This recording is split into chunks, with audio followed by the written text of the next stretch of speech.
So I originally made this video talking to a couple of my buddies about the Palhares stuff that happened this weekend. So basically, Rousimar Palhares, very known for like really cranking submissions, especially heel hooks, things like that, like really, really bad submissions to crank.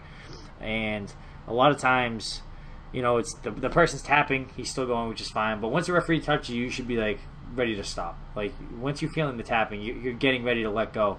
And the second the referee touches you, it should be the happiest thing in the world for you because the fight's over, you've won. You let it go. There's no need to do extra damage. You're just kind of being a dick if you keep cranking. But he's kind of a dick. He kind of cranks a little bit extra. Pretty much every single time. He's always cranking it hard.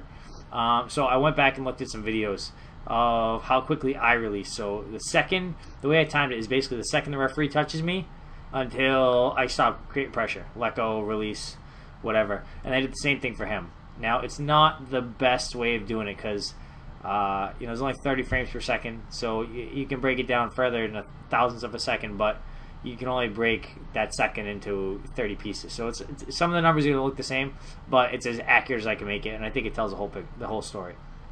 So I have a whole bunch of fights. I think I did 6 of mine, 6 of his, completely random. I didn't cherry pick. I didn't do whatever. I just picked submissions, and I went. You know, maybe there's an outlier in there somewhere. I don't know, but I think it tells a pretty good story. So basically, you know, we're gonna start with mine. So this is my fight against Melvin. Happens pretty quick, immediately. 1.184. This is Brandon Melendez.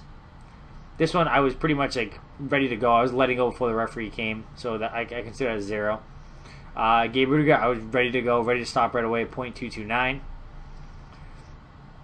Jeremy Stevens, a hidden arm lock. It's nice. 0.5. I think that was my longest. 0.503. Jamie Varner, 0.229. Ready to go again. Every single time they go. Kurt Warburton, 0.040. I was ready to go the second his shoulder popped bad. I was pretty much letting go before. So my average was 0.199 seconds over 6 submissions. Here's Palhares, 0.728. So 3/4 of a second. Heel hook. Heel hook is bad. Another heel hook. 3/4 of a second. 0.728.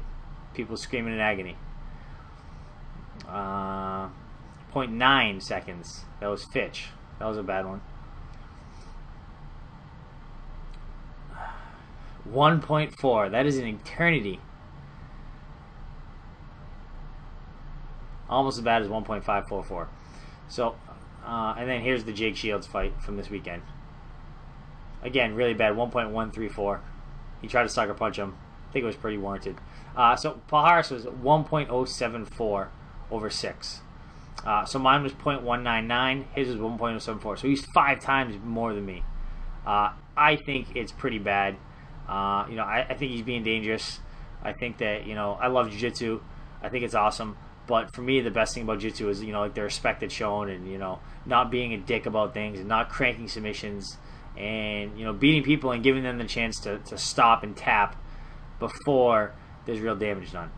And I don't feel like he's embracing jiu-jitsu like that. I don't know what the deal is, but he's kind of a dick.